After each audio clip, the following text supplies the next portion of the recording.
इस जीवन का असली उद्देश्य क्या है? हम यहाँ क्यों आए हैं? और सबसे बड़ा सवाल, क्या भगवान को सच में पाया जा सकता है? भागवत पुराण कोई साधारण ग्रंथ नहीं है। ये सिर्फ कहानियों का संग्रह नहीं, ये भक्ति, प्रेम और आत्मा का मार्ग है। इसमें बताया गया है कि इंसान अगर सच्चे दिल से भगवान को याद करे तो वो उन्हें पा सकता है। इस महान कथा की शुरुआत होती है राजा परीक्षित से। एक महान राजा, लेकिन एक गलती ने उनकी पूरी जिंदगी बदल दी। एक दिन राजा परीक्षित ने एक ऋषि का अपमान कर दिया और उनके पुत्र ने क्रोधित होकर राजा को श्राप दे दिया, 7 दिन बाद तुम्हारी मृत्यु हो जाएगी। अब राजा के पास सिर्फ 7 दिन थे। तब उन्होंने एक गहरा सवाल पूछा, जब मृत्यु सामने हो तो इंसान को क्या करना चाहिए? तभी वहां आए एक महान ऋषि सुखदेव जी। उन्होंने राजा से कहा, अगर तुम इन 7 दिनों में भगवान की कथा सुनोगे तो तुम मोक्ष प्राप्त कर सकते हो। और फिर शुरू हुई भागवत कथा, जो 7 दिन तक चली। इस कथा में भगवान के अवतारों की कहानियां, भक्ति की महिमा और जीवन का असली उद्देश्य बताया गया है। भागवत पुराण में सबसे ज्यादा महत्व दिया गया है भगवान कृष्ण को, क्योंकि वो सिर्फ भगवान नहीं, प्रेम का सबसे सुंदर रूप है। ये कहानी हमें सिखाती है जीवन बहुत छोटा है और मृत्यु कभी भी आ सकती है। इसलिए हमें अपने जीवन का सही उपयोग करना चाहिए। तो सवाल ये है, अगर आपको पता चले कि आपके पास सिर्फ 7 दिन हैं, तो आप क्या करोगे? कमेंट में जरूर बताइएगा। तो अभी तक हमने जाना राजा परीक्षित को मिले 7 दिन का श्राप और कैसे हुई भागवत कथा। लेकिन अब शुरू होता है सृष्टि के सबसे गहरे रहस्य की। जब कुछ भी ना था, ना आकाश, ना पृथ्वी, ना समय, तब सिर्फ एक शक्ति थी, भगवान विष्णु। वो अनंत क्षीर में सागर में शयन कर रहे थे। तभी विष्णु की नाभि से कमल निकला और उस कमल से जन्म हुआ ब्रह्मा का। ब्रह्मा इस सृष्टि के रचयिता बने। लेकिन जब ब्रह्मा ने आंखें खोली, उन्हें कुछ भी समझ नहीं आया। मैं कौन हूँ, मैं कहाँ से आया हूँ? उन्होंने चारों ओर देखा, लेकिन सिर्फ अंधकार था। तब ब्रह्मा ने ध्यान लगाना शुरू किया। हजारों वर्ष तक तपस्या की और फिर उन्हें ज्ञान प्राप्त हुआ। ज्ञान प्राप्त करने के बाद ब्रह्मा ने इस ब्रह्मांड की रचना शुरू की। देवता, मनुष्य, पशु, पक्षी, प्रकृति, सबको बनाया। सब कुछ धीरे धीरे अस्तित्व में आया। भागवत पुराण बताता है, ये पूरी दुनिया एक माया है जो हमें असली सत्य से दूर रखती है। हम जो देखते हैं वो स्थायी नहीं है, लेकिन इस माया से बाहर निकलने का एक ही रास्ता है, भक्ति। अगर हम सच्चे दिल से भगवान को याद करें तो हम इस माया से मुक्त हो सकते हैं। ये कहानी हमें सिखाती है, हम इस दुनिया में खो जाते हैं, लेकिन असली सच्चाई कुछ और है, और उसे पाने का रास्ता है भक्ति और विश्वास। क्या आपको लगता है ये दुनिया सच है या सिर्फ एक माया? कमेंट में जरूर बताना। तो अभी तक हमने जाना सृष्टि कैसे बनी और कैसे ये संसार एक माया है। लेकिन हम जानेंगे भक्ति की असली शक्ति और एक ऐसी कहानी जो साबित करती है कि सच्ची भक्ति से भगवान भी प्रकट हो सकते हैं। ये कहानी है प्रहलाद की। एक छोटा सा बालक, लेकिन उसकी भक्ति बहुत बड़ी थी। वो हर समय भगवान विष्णु का नाम जपता था।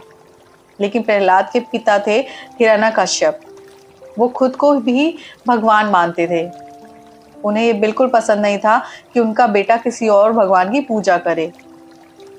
हिरण्यकश्यप ने प्रहलाद को रोकने की बहुत कोशिश की, लेकिन प्रहलाद अपनी भक्ति से पीछे नहीं हटा। फिर उन्होंने उसे मारने की कोशिश की, ऊंचाई से गिराया, जहर दिया, हाथियों से कुचलवाने की कोशिश की, लेकिन हर बार प्रहलाद बच गया। एक दिन हिरण्यकश्यप ने गुस्से में पूछा, अगर तेरा भगवान हर जगह है तो क्या वह इस खंबे में भी है? प्रहलाद ने शांत होकर कहा, हाँ, भगवान हर जगह है।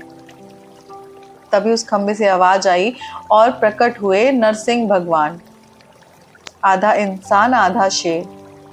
नरसिंह भगवान ने हिरण्यकश्यप को पकड़कर दरवाजे की चौखट पर संध्या समय अपने नाखून से उनका अंत कर दिया और इस तरह अधर्म की हार हुई। प्रहलाद अपनी भक्ति से अडिग रहा और अंत में भगवान खुद उसकी रक्षा करने आए।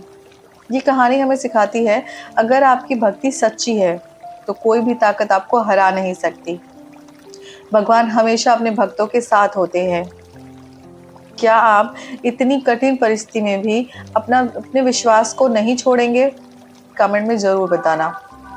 तो अभी तक हमने देखा प्रहलाद की अटूट शक्ति और कैसे भगवान ने नरसिंह रूप में उसकी रक्षा की। लेकिन आज हम प्रवेश करने वाले हैं भागवत पुराण के सबसे सुंदर और प्रेम से भरे अध्याय में, भगवान कृष्ण की लीलाएं। ये कहानी शुरू होती है भगवान कृष्ण के जन्म से। उनका जन्म हुआ मथुरा की जेल में।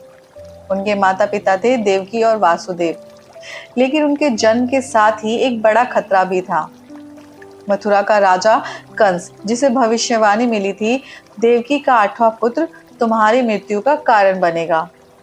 इस डर से उसने देवकी के सभी बच्चे को मार दिया। लेकिन जब कृष्ण का जन्म हुआ, पूरी जेल के दरवाजे अपने आप खुल गए। पहरेदार सो गए और वासुदेव कृष्ण को लेकर यमुना नदी पार कर गए। कृष्ण को यशोदा और नंद बाबा के पास छोड़ गया और वही उनका बचपन बीता। कृष्ण बचपन में बहुत शरारती थे, माखन चुराना, गोपियों को परेशान करना, लेकिन उनकी हर शरारत में प्रेम था। एक बार यमुना नदी में खतरनाक नाग था, कालिया नाग, जिसके जहर से पूरा गांव परेशान था। तब कृष्ण ने उस नाग के फनों पर नृत्य किया और उसे पराजित कर दिया। कृष्ण की रास लीला सिर्फ एक नृत्य नहीं, ये आत्मा और परमात्मा के मिलन का प्रतीक है। जहां हर गोपी को लगता था कि कृष्ण सिर्फ उसके साथ है। आखिरकार समय आया जब कृष्ण ने मथुरा जाकर कंस का अंत किया और अपने माता पिता को मुक्त कराया। ये कहानी हमें सिखाती है, भगवान सिर्फ शक्ति नहीं, प्रेम और आनंद भी है। जीवन को गंभीरता से नहीं, खुशी और प्रेम से ही जीना चाहिए। क्या आपको कृष्ण का बाल रूप ज्यादा पसंद आया या उनका योद्धा रूप? कमेंट में जरूर बताना। अब तक आपने इस यात्रा में देखा सृष्टि का रहस्य, प्रहलाद की अटूट भक्ति और भगवान कृष्ण की अद्भुत लीलाएं।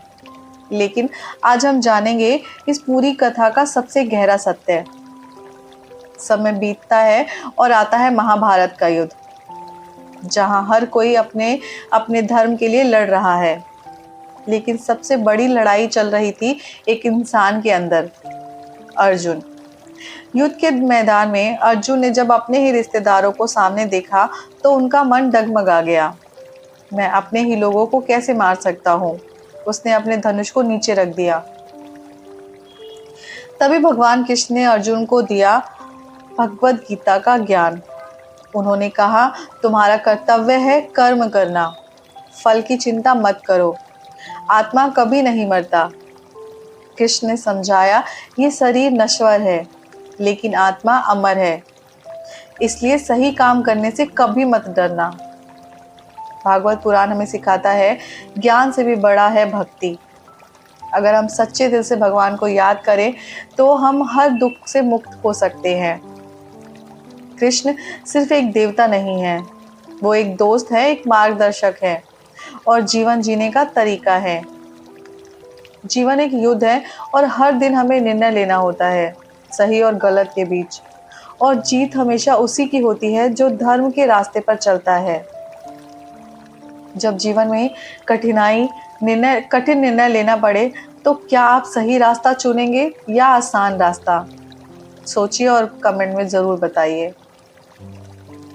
अगर आपने इस पूरी श्रृंखला को यहाँ तक देखा है तो आपने सिर्फ कहानी नहीं, एक आध्यात्मिक यात्रा पूरी की है। वीडियो पसंद आए तो लाइक, शेयर और सब्सक्राइब जरूर करें। आप देख रहे हैं बियॉन्ड विकिपीडिया, जहां ज्ञान नहीं, अनुभव दिया जाता है।